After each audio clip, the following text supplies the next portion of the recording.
everybody, Alex Miller at Capnion here.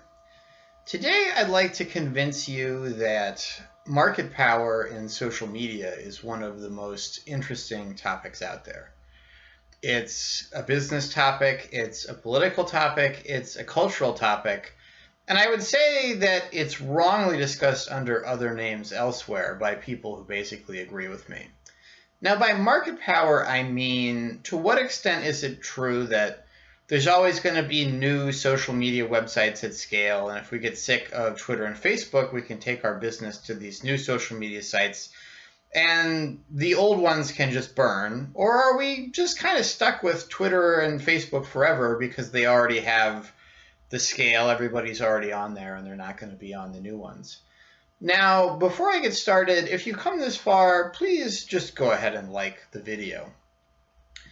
Why am I talking about this today? Well, I noticed, and I think there's a lot of interesting irony, that the social media app Clubhouse is trending on Twitter today. What is Clubhouse? Clubhouse is some have called it a glorified conference call. It's a social media application where you get in a voice call with some famous person and you listen to them have a conversation with some other famous person, and maybe you get to interact with them. It's touted partly for being very exclusive.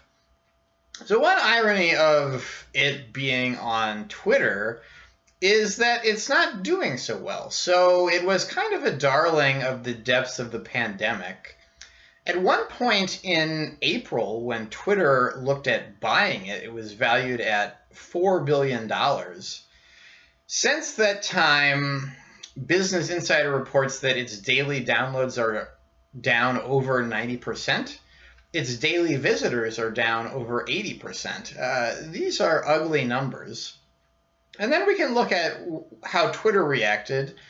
They apparently looked at acquiring this competing social media app in April. Instead, in May, they launched a very similar app inside of Twitter called Spaces, which is basically a clone of the functionality of Clubhouse.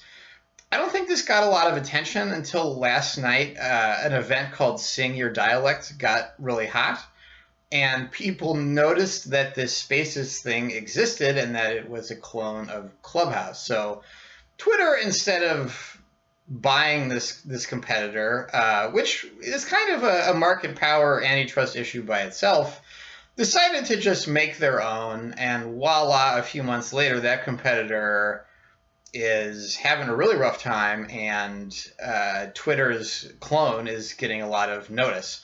Ironically, on Twitter, and in a way fueled by this kind of sub-app's access to Twitter's network of information about who follows who and what are the underlying social networks of our interests and who we pay attention to. Okay, so this story, it looks like Twitter has a lot of market power. Then on the other end of the spectrum, Facebook's been under a lot of pressure on both sides. Snapchat rose to prominence, kind of probably poaching users from Facebook. Facebook has been known for a long time to have had trouble retaining younger users. Instagram stole a lot of functionality from Snapchat, and it didn't seem to slow Snapchat down that much. At the other end of the demography spectrum, a lot of older users seem to be going to Nextdoor for the things they like to use Facebook for. And it's not clear that Facebook can do a whole lot to stop them. Yet, Facebook / Instagram, Meta platforms, and Twitter are still the big boys. You could look at the political arena where President Trump was banned from Twitter, not very happy about it. A lot of perspective out there is that Twitter was a very important megaphone for him. He's struggled to replace. He had an unsuccessful blog. There have been a series of attempts at creating right-wing social media platforms, sort of deliberately thumbing their nose at Twitter. There was Parler and Gitter, and now Truth Social. Truth Social had a very successful SPAC, if you follow that financial space, but probably has yet to make much of an impact as a social media network. if you look at the struggles of these attempted conservative social media sites, you can see why it's hard to enter this marketplace. You need to be at really big scale, possibly very quickly, to make it worth people's time to be doing it. And that's really tough. It's a big engineering challenge. You can look at perhaps what happened to Gitter. They touted their lack of content moderation, and they ended up going through a phase where the app was apparently mostly bizarre pornography of Pikachu. At some point, content moderation is inevitable given the river of filth on the internet, and you need to have some pretty significant techniques in play to do it at scale. Not everybody's up to that.